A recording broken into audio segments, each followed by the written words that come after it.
នេះគឺជាការគូស្គាល់ត្នោតនៅតាមស្រុកស្រែជនបទយើងបន្ទាប់ពីប្រមូលផលស្រូវហើយរបរនៃការគូស្គាល់ត្នោតនេះគឺបានបន្សល់ទុកតាំងពីដូនតាយើងមកម្ល៉េះការគូស្គាល់ចេញពីស្ករត្នោតនេះគឺគេមានក្បួនរបស់គេត្រឹមត្រូវមិនដូចអ្វីដែលខ្ញុំធ្លាប់គិតពីមុនថាវាធម្មតានឹងងាយស្រួលនោះទេនេះគឺជាដើមត្នោតដែលកសិករបានឡើងយកទឹករបស់វាសម្រាប់មករំងាស់ធ្វើស្ករប៉ុន្តែមិនមែនទាំងអស់នោះទេដែលដើមខ្លះវារៀងខ្ពស់ដើមខ្លះរៀងទាបអញ្ចឹងគាត់ឡើងតែដើមណាខ្ពស់ហើយក្នុងនេះផងដែរគឺដើមអុសនេះគឺជាអុសដែលគាត់បានរកសម្រាប់ទុករំងាស់ស្ករនិងសម្រាប់ដុតនៅពេលខែវស្សាទំនើយគ្នានេះដែរក៏មាននេះពីមុនគេប្រើបំពង់សម្រាប់ត្រងទឹកត្នោតតែឥឡូវអត់ទេគេប្រើកដុងខ្លះបំពង់ខ្លះសម្រាប់ត្រងដោយសារម្ដងហ្នឹងគឺត្រូវការបំពង់ចំនួនច្រើនហើយជាមធ្យមហ្នឹងក្នុងមួយដើមគឺគេអាចគៀបជើទឹកចន្លោះពី4ទៅ5លីត្រក្នុងមួយថ្ងៃ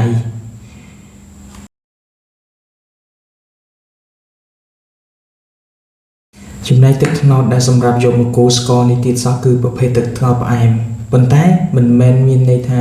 យើងត្រងភ្លាមយកមកផឹកមកគឺផ្អែមភ្លាមទេគឺគេត្រូវការត្រាំសំបកពពេលនៅក្នុងហ្នឹងដើម្បីឲ្យទឹកវាថ្លាហើយឈ្ងុយនិងមានរសជាតិផ្អែមឆ្ងាញ់ហើយដើមត្នោតគឺវាមានច្រើនក្នុងការកូរស្ករត្នោតនេះគឺគេមានរបស់សម្រាប់យកមកប្រើប្រាស់ជាមួយគ្នាផងដែរទី1រហាត់សម្រាប់កូរស្ករត្នោតទី2គឺដងសម្រាប់កូរហើយទាំងពីរនេះវាមានតួនាទីដូចគ្នាគឺសម្រាប់កូរស្ករដាក់ចេញពីចង្ក្រាននេះគឺជាកន្លែងសម្រាប់យើងកូរបន្តិចទៀតយើងនឹងបង្ហាញពីរបៀបនៃកូរស្ករត្នោតនៅពេលដែលយើងចាក់ហើយគឺវាចេញសភាពបែបនេះគឺវារឹង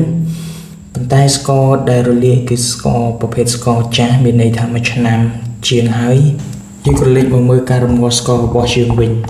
ស្ករ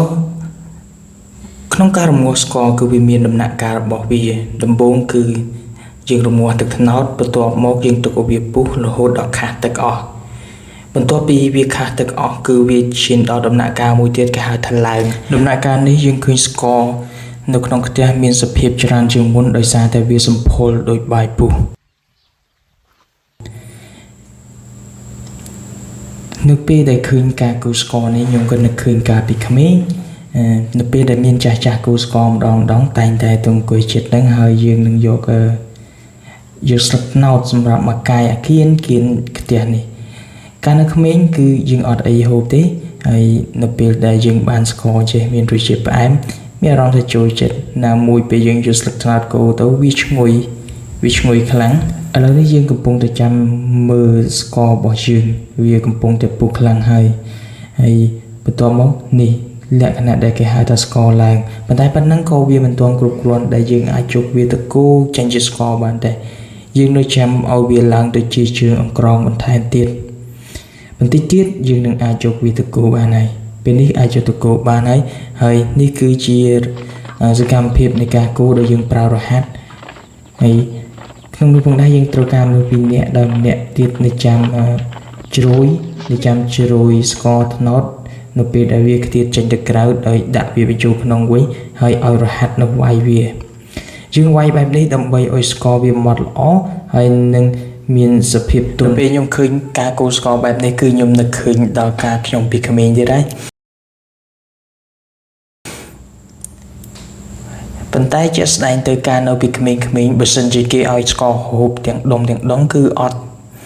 សប្បាយចិត្តទេប៉ុន្តែបើសិនតែបានយកស្លឹកត្នោតមកកាយអាកែមខ្ទះហ្នឹងគឺ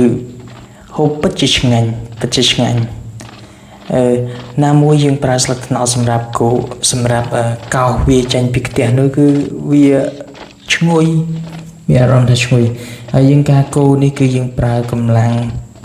ផ្ទាល់របស់យើងដោយពង្វល់រហាត់ហើយភាពជាស្ដែងបន្ទាប់ពីកូរនឹងរហាត់ជើងតឹងដៃហើយយើងក៏ចាប់ផ្ដើមយកឈើគោមកកូរវាផ្ទាល់ផងដែរ